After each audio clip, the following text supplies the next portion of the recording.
S, ಇವಾಗ ಬರ್ತಿರೋ sound ಹೆಲಿಕಾಪ್ಟರ್ದೆ, but ಟ್ಯಾಕ್ಟ್ರಿದಲ್ಲ. ಟ್ಯಾಕ್ಟ್ರಿ ನಮ್ಮ ಹೊಲದಲ್ಲಿ 1 ಎಕರೆ ಮೆಕ್ಕೆಜೋಳ ಸಾಲು ಹೊಡಿತಾ ಇದೆ. ಬೆಳಗ್ಗೆನೇ ಬಂದು ನಾವು ಬರೋಷ್ಟರಲ್ಲಿ 1 ಎಕರೆ ಕಂಪ್ಲೀಟ್ ಮಾಡ್ಕೊಂಡು ನೆಕ್ಸ್ಟ್ 1 ಎಕರೆನ ಕಂಪ್ಲೀಟ್ ಮಾಡ್ತಿದೆ. ಇದು 2 ಎಕರೆ ಬಿಟ್ಟಿದ್ದಾರೆ. ಈ ವರ್ಷದ ಬಿತ್ತನೆ ಕಾರ್ಯ ಇಲ್ಲಿಗೆ ಮುಗಿದೋಗುತ್ತೆ. ಎಸ್, ಇದು ಕಲ್ಲು ಬಂಡೆ ಇರೋಂಥ ನೆಲ ಇದು. ಇಲ್ಲಿ ಟ್ಯಾಕ್ಟ್ರಿ ಕಲ್ಲು ಬಂಡೆನ ಎಬ್ಬೀತೆ ಮೇಲೆ, ಬಟ್ ಪೂರ್ತಿ ಬರ್ತಾಯಿಲ್ಲ ಅದು. ಬಟ್ ಅದು ಕಲ್ಲನ್ನ ಅಲ್ಲೇ ಬಿಟ್ಟು ಮುಂದಕ್ಕೆ ಸಾಲು ಹೊಡಿತಾರೆ ಇವರು. ಒಳ್ಳೆ ಟ್ಯಾಕ್ಟ್ರಿ ಲವರ್, ಎನಿ ಟೈಮ್ ಟ್ಯಾಕ್ಟ್ರಿಯಲ್ಲಿ ಕೆಲಸ ವರ್ಕ್ ಮಾಡ್ತಾನೆ ಇರ್ತಾರೆ.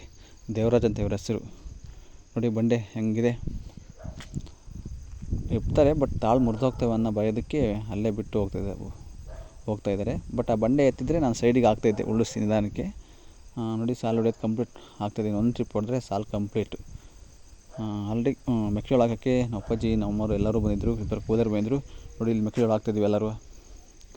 ಇದೆಲ್ಲ ಅಷ್ಟು ಕಾಡಿದು. ಕಾಡು ಪ್ರಾಣಿಗಳೆಲ್ಲವೂ ಸಹ ಇದ್ದಾವೆ. ಆಲ್ರೆಡಿ ಬೀಜ ಹಾಕೋಕ್ಕೆ ಎಲ್ಲರೂ ಬಂದಿದ್ದೀವಿ. ಗೊಬ್ಬರ ಆಲ್ರೆಡಿ ಹಾಕಿದ್ದೀವಿ. ಈಗ ಬೀಜ ಹಾಕ್ತಿದ್ದಾರೆ. ಈ ವರ್ಷದ ಬಿತ್ತನೆ ಕಾರ್ಯ ಇಲ್ಲಿಗೆ ಸಂಪೂರ್ಣವಾಗಿದೆ. Thank you so much.